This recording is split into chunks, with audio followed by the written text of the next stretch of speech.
Bismillahirrahmanirrahim. Assalamualaikum warahmatullahi wabarakatuh. Oke nak, kita pelajaran PAI hari ini akan membahas tentang mujahadah an-nafs. Ya. Artinya mengendalikan diri.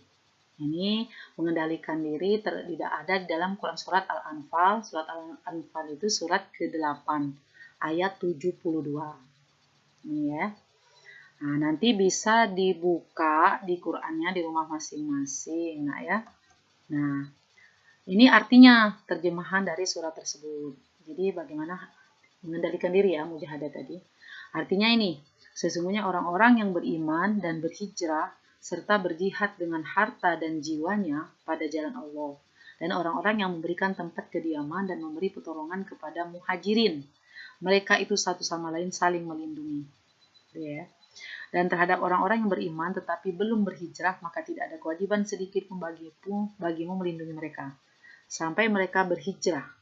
Tapi jika mereka meminta pertolongan kepadamu dalam urusan pembelaan agama, maka kamu wajib memberikan pertolongan kecuali terhadap kaum yang telah terikat perjanjian antara kamu dengan mereka.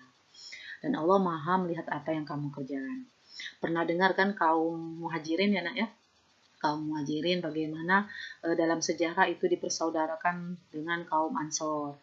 Nah, dari surat Al-Anfal ayat 72 ini, maka kita dapat mengambil atau ada isi kandungan surat ayat tersebut. Nah, yang pertama, menjelaskan hubungan yang harus dijalin antar sesama umat Islam dalam membentuk tatanan umat yang kuat dan kokoh. Nah, jadi ini bagaimana dia ada hubungan atau ada silaturahmi antara sesama Islam dalam arti hubungan yang kuat, persaudaraan yang kuat. Gitu ya. Yang kedua, senantiasa saling melindungi serta menjalin dan kasih sayang antara kaum muslim. Jadi dengan teman, dengan tetangga, gitu ya, dalam masyarakat saling menjaga nama baik seperti itu ya. Kalau ada kesusahan tetangganya seperti itu. Bagaimana kita menjaganya ya. Yang ketiga, sesama orang beriman harus saling membantu, menolong dan memperkuat, terutama saat-saat menghadapi musibah. Jadi ketika ada musibah, bagaimana tetangga kita mungkin dihibur. Seperti itu maksudnya ya, membantu. Atau ketika ada kesulitan kita bantu.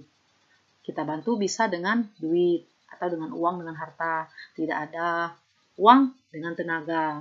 Tidak ada tenaga dengan waktu dan lain sebagainya. Jadi membantu orang itu tidak hanya selalu duit, permasalahan duit tidak.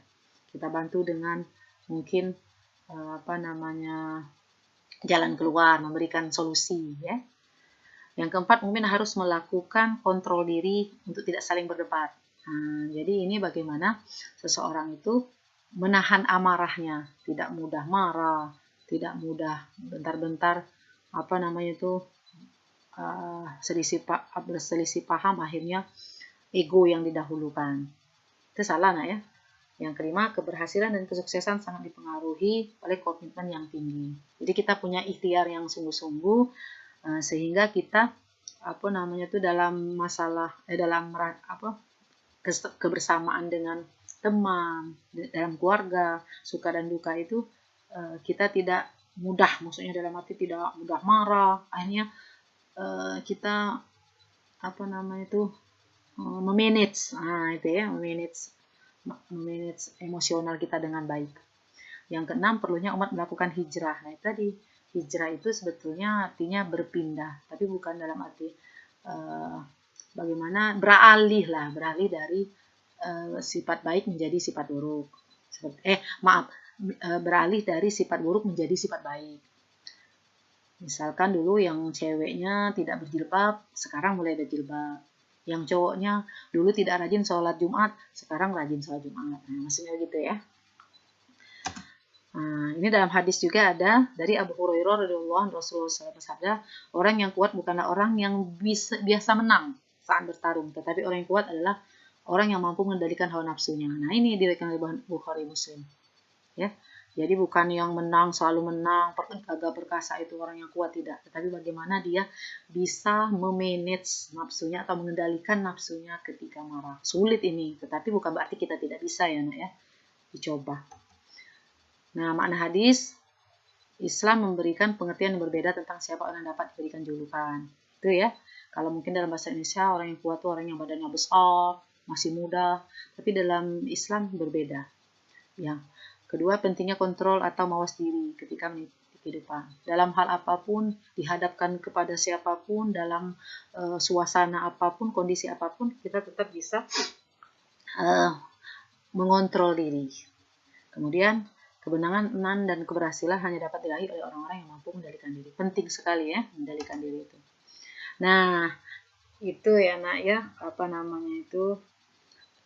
tentang mujahadah an-nafs. Jadi, intinya bagaimana seseorang muslim itu bisa mengontrol hawa nafsunya, bisa mengontrol emosinya ketika dihadapkan kepada sesuatu yang mungkin memang sulit untuk menghindarinya. Jadi bisa jadi begini, ketika marah mungkin ada tipsnya ya nak ya. Mungkin ketika marah dalam posisi berdiri bisa duduk. Nah itu mengerim loh, praktekkan saja. Ketika marah lagi panas-panasnya itu kita duduk. Itu agak mengerim. Ternyata kalau masih tetap marah juga, maksudnya masih kesel, cepat-cepatlah berwudu, insya Allah ya, berkurang. Nah, banyak-banyak istighfar tentunya. Kita manusia ya, manusia juga dalam arti sulit ya menghindari marah. Tapi tadi sekali lagi, bukan berarti kita tidak bisa. Kita coba ya dengan usaha, tadi dikatakan dengan ikhtiar. Ya, jadi lebih sabar. Apalagi muda-mudi sekarang mungkin belum stabil ya, tapi bagaimana itu dicoba dalam hal dikit kecil dulu, mungkin di keluarga ya, dengan adiknya berebutan apa biasanya, remote TV mungkin ya, atau HP. Nah itu bisa lebih bisa mengontrol diri ya. Seperti itu intinya, bersabar, kemudian dengan teman juga dan lain sebagainya, dengan keluarga, mungkin di lingkungan keluarga ya, di lingkungan sekolah nanti, seperti itu. Nah jadi tinggal mengamalkannya ya. Artinya sudah paham, mujahadah itu bahasa Arab, mengontrol diri, kandungannya tadi ada dalam surat Al-Anfal, kemudian hadis diriwayatkan oleh Bukhari Muslim.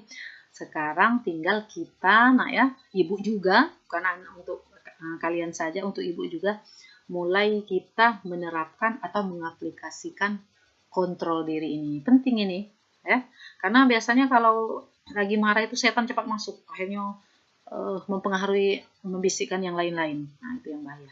Nah ini tugas di rumah, itu ya, silakan dikerjakan. Silakan nanti tugasnya di share, di-upload di Google Classroom nak ya. Silakan dijawab. Mungkin itu saja, nanti kita akan bertemu lagi di pekan depan. Semoga bermanfaat, tetap rajin sholat, jangan lupa sholat 5 waktunya. Kita tutup dengan membaca Alhamdulillah. Alhamdulillahirrabbilalamin. Kepada Allah Ibu mohon ampun.